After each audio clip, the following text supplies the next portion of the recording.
प्रार्थना करूंगा। हाँ, तो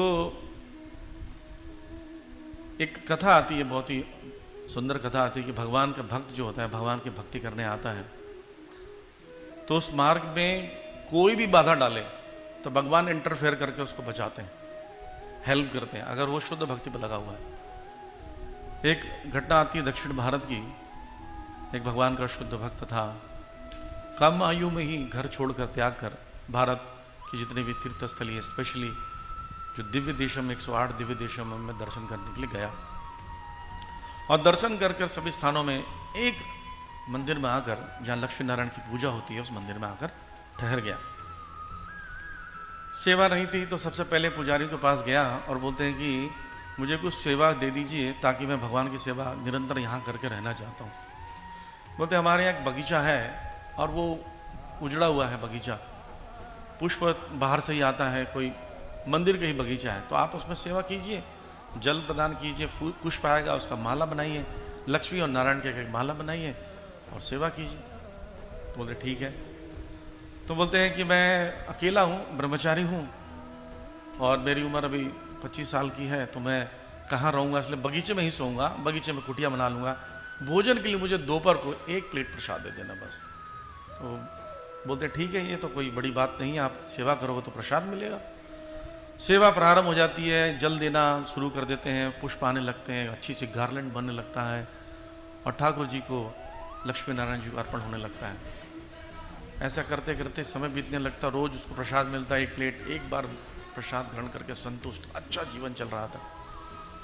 इस सेवा से भगवान बड़े प्रसन्न हो जाते हैं। जब भी वो गार्लैंड लेकर आते हैं अर्पण करने के लिए, तो भगवान विष्णु क्या बोलते हैं लक्ष्मी से, देखा मेरे भक्त को, लगातार कई वर्षों से सेवा कर रहा है, ऐसा दुर्लभ भक्त नहीं मिलता।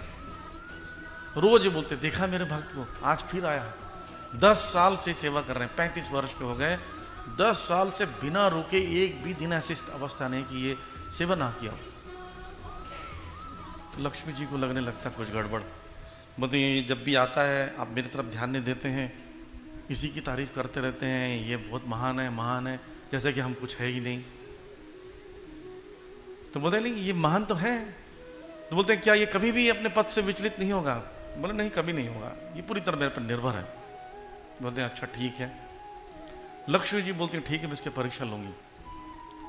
लक्ष्मी जी वैकुंठ से लक्ष्मी तुल्य, एक अप्सरा तुल्य एक स्त्री को बुलाते हैं, सेविका को, बहुत ही सुंदर, और उस बगीचे में आती है और बहुत ही सुंदर गार्लैंड लेकर आती है, और वैकुंठ का गार्लैंड, कैसे कैसे फूल होंगे, कितना सुगंध होगा, और आकर बड़ी मधुर आवाज में कहती है एक्सक्यूज मी हरे कृष्णा, ये गार्लैंड आप ऑफर कर देंगे क्या राधा कृष्ण को या लक्ष्मी नारायण को? वो बड़ा बोलता है कि हाँ मैं कर दूंगा, आप दीजिए गार्लैंड को, ले लेते हैं, बोले ब्रह्मचारी में देखूंगा नहीं इधर। लेकिन वो सोचता है कि इतना सुंदर गार्लैंड अगर कोई लेकर आई है, ठाकुर जी की सेवा होना चाहिए, मेरा भी गार्लैंड तो 2 जाएगा ही, एक गार्लैंड ये भी चला जाएगा। तो वो गार्लैंड देता है, तो वो पूछते हैं पुजारी कहाँ से ये आया आपके पास? बोले बहुत ही सुंदर कोई स्त्री है, भगवान के भक्त, वो लेकर आती है। बोलते अच्छा अच्छा, 3 दिन 4 दिन 7 दिन 1 सप्ताह 10 दिन हो जाता है सेवा को। तो सोचता है कि सेवा मैं भी करता हूँ, ये भी लेकर आती हैं, प्रसाद मैं अकेले खा लेता हूँ, इट्स नॉट फेयर, प्रसाद अब इसको भी देना चाहिए। तो वो भी एक दोना में निकाल के बोलता है आप भी लीजिए ना। बोलते ठीक है, बहुत बहुत धन्यवाद आपको। तो प्रसाद लेके बातें होती हैं, तो डेली का रूटीन हो जाता है, गार्लैंड लेकर आना और गार्लैंड बना कर रखता है, ऑफर करना, प्रसाद लाना, प्रसाद शेयर करना, और फिर धीरे धीरे संग होने लगता है। ऐसे करके 3 महीने बाद उसका संग ज़्यादा बढ़ जाता है, तो आप आकर्षित हो जाता है, उसका मन में विचारने लगता है कि कितनी अच्छी डोटी है, अगर एक घर में रहेगा तो ये फूल को चुनेगी, मैं चुन के लाऊंगा, गार्लैंड बनाएगी, प्रसाद मिल के खाएंगे, कुटिया में रहेंगे, कितना अच्छा जीवन होगा। सुबह सुबह मुझे उठाएगी, हरी बोल उठो ना जल्दी, कितना अच्छा लगेगा, तो बढ़िया वातावरण हो जाएगा, कितना आनंद आएगा। ज़्यादातर यही लोग सोचते हैं, जो अनमैरिड होते हैं, सोचते हैं कि विवाह होगा, ब्रह्मचारी से गृहस्थ भी जाऊंगा तो दोनों मिलकर तुलसी जी के पास बैठ के चैंटिंग करेंगे और एक साथ कुकिंग करेंगे, ऑफर करेंगे। ऐसा कभी होता नहीं है। उसे उठते उठो मोटर चलाओ, सोते रहते हो, बोलता अच्छा मोटर चलाना, हरे कृष्णा कृष्ण कृष्ण हरे हरे, मोटर चलाता है, फिर बच्चों को स्कूल छोड़ने जाता है बरमोड़ा में। तो उसका जीवन जैसा प्लान किया वैसा होता नहीं है। ये भी सोचा कि चलो ऐसे ही हो जाएगा, अच्छा जीवन बीत जाएगा, सोचकर उन्होंने विवाह का प्रस्ताव रखा। बोलते हैं कि मेरे मन में एक विचार आ रहा था, बुरा ना माने तो, क्या हम साथ में मिलकर भक्ति कर सकते हैं? आप जाती हो वहाँ से गार्लैंड लेकर आती हो, इतना दूर जाने की जरूरत नहीं, यहीं रहो, मैं आपको बहुत पसंद करने लगा हूँ। बोलती ये बात कैसे, तुमने सोच कैसे ली? तुमसे विवाह करूंगी, गरीब। तो बोलते मैं लेकिन तुमसे प्रेम करने लगा, मैं आपके बिना रह नहीं सकता। बोलते अगर चाहती हो तुम मुझसे विवाह करो तो 5000 स्वर्ण मुद्राएं मुझे दोगे, तब मैं विवाह करने के लिए राजी होंगी। ये बात सुनते ही मूर्छित हो जाता है। उसके पास एक तांबे का भी स्वर्ण मुद्रा नहीं है, तो 5000 स्वर्ण मुद्रा कहाँ से लाएगा? बहुत दुखी हताश होकर वो मूर्छित हो जाता है। वो चले जाती है और वो भी नहीं आती 2-3 दिन तक। ये भी बगीचे में सेवा बंद कर देता है, शादी करूंगा तो उसी से, विवाह करूंगा तो उसी से। इस विचार में खोया हुआ है, सेवा बंद, गार्लैंड आना बंद। 10 दिन 15 दिन बाद लक्ष्मी जी पूछती हैं कि आपका भक्त आजकल लाता नहीं है, क्या बात? तो बोलते हैं हाँ आएगा, जरूर आएगा।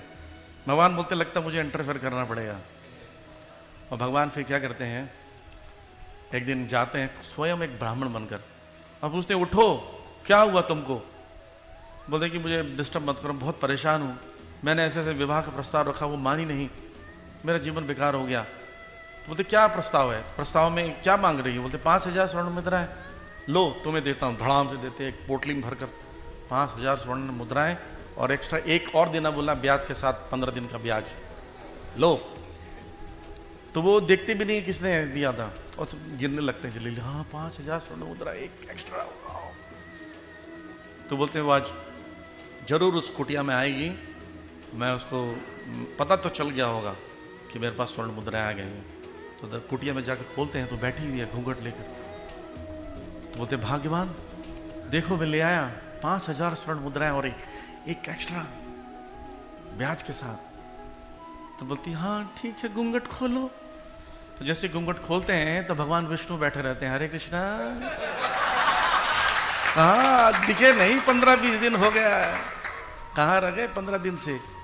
वो भगवान में थोड़ा भटक गया था, बोले इसलिए मैं आया, मैं वो ब्राह्मण बन के आया था तुम्हें स्वर्ण मुद्राएं देने के लिए। तो बोलते हाँ मैं भूल गया था। बोलते हैं कि लेकिन बहुत अफसोस होता है भगवान, मैं विचलित हो गया, मैं अच्छा भक्त नहीं हूँ। रोने लगते हैं, मैं कितना दुष्ट हूँ कि छोटी सी चीज़ को पाकर मैं विचलित हो गया। बोलते नहीं, इसमें तुम्हारा दोष नहीं है, इसमें मेरी पत्नी लक्ष्मी जी ने इंटरफेयर किया है, इसलिए तुम विचलित हुए। वो अगर वो इंटरफेयर करेगी तो कोई भी विचलित हो सकता है। चिंता मत करो, पर याद रखना मैं आज से तुम्हें एक वचन देता हूँ, तुम 1000 बार विचलित हो गए तो 1000 बार तुम्हें बचाने आऊँगा, कि तुम मेरे पुत्र हो, मैं तुम्हें कभी त्यागूंगा नहीं। फिर भगवान चुपचाप चले जाते हैं और दूसरे दिन वो फिर गार्लैंड लेकर तैयार होकर आता है। गार्लैंड लेकर, ये गार्लैंड लक्ष्मी जी वाला गार्लैंड नहीं है, खुद बना कर लेकर आते हैं। तो बैठे रहते हैं, फिर लक्ष्मी जी पूछती हैं आजकल आता नहीं, अभी भी आया नहीं है। तो तुरंत एंट्री करते हैं, बोले देखो मेरा भक्त आ गया है। तो लक्ष्मी जी समझ जाती, जरूर आपने इसमें कुछ इंटरफेयर किया है। बोले हाँ, मैं जब तुम इंटरफेयर कर सकते हो तो मैं नहीं कर सकता है। तो इस प्रकार से भगवान जो भक्ति कर रहे हैं वो उसको बचाने के लिए भी भगवान जिम्मेदारी लेते हैं। तो वृत्रासुर इस अवस्था में भी आकर